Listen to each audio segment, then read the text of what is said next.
Hello guys. तो मैं आज आपको बताने वाला हूँ, जब मैं 10th स्टैंडर्ड में था तो मेरा जो दोस्त था वो गेम खेलता रहता था, फ्री फायर।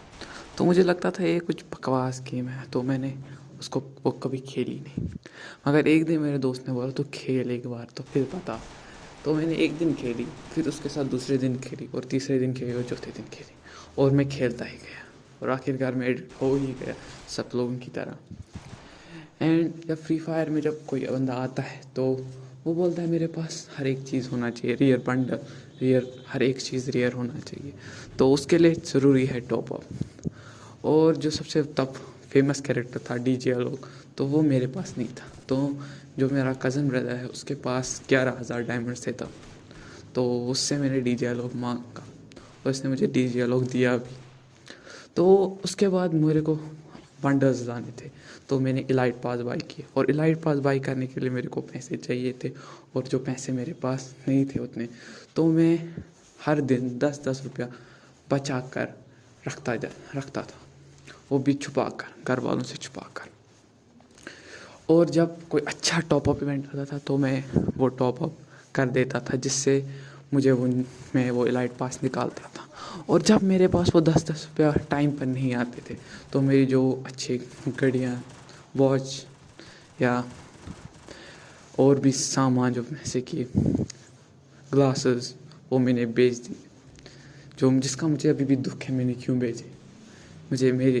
मैं इतना एडिक्ट हो गया था, मैंने ये सब भेजा और घर वालों को बोला, ये टूट गए, बाहर खेलते खेलते गिर गए, घूम गए, तो लोगों ने माना भी। मगर एक दिन फ्री फायर हो गई मेरे फ़ोन में लैग, इतनी लैग, तो फिर मैंने फ़ोन न्यू बाई किया। मैंने नोकिया फ़ोन बाई किया, हाँ, 464 GB। तो वो जब मैंने उस पर गेम खेला तो 2 महीने बाद मैंने वो गेम छोड़ दिया, क्योंकि अब मुझे उसमें मज़ा नहीं आया और मुझे अब बोर्ड पे भी थोड़ा फोकस करना था, तो मैंने गेम छोड़ा। फिर मैंने 10th स्टैंडर्ड के बाद गेम को वापस स्टार्ट किया। सिर्फ मैंने नया फ़ोन लाया था, और एक नया फ़ोन लाया था, पहले सेकंड हैंड था, अब मैंने नया फ़ोन लाया था, तो उस पर भी गेम मैंने 3 मंथ्स खेला, फिर वापस छोड़ दिया। और अब मुझे थोड़ा सा महसूस मैंने वो चीज़ें बेची ही क्यों। इतनी कीमती चीज़ें थी जो आगे चलकर बहुत एक्सपेंसिव चीज़ें थी। अब फ्री फायर में वो क्या ही है। फ्री फायर में जो भी मैंने किया, डीजे लोकली केक का टॉपअप वो ऐसा किया, तो उसमें भी मेरे को कुछ फ़ायदा अब नहीं हुआ, क्योंकि गरीना ने इस वक्त हर एक चीज़ फ्री रखा है। हर एक सॉन्ग, हर एक कैरेक्टर, हर एक मंडल जो भी रेयरेस्ट था वो वापस लाया, इलाइट पास तक वापस लाए, जिससे कोई भी रेयर मंडल नहीं रहा।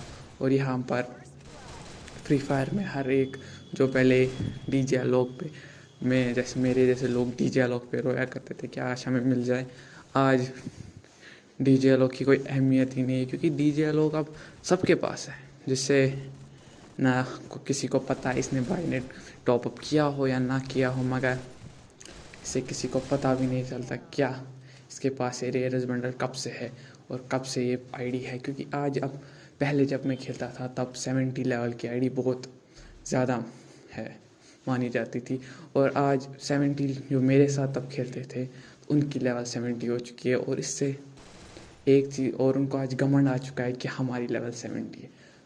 क्यों?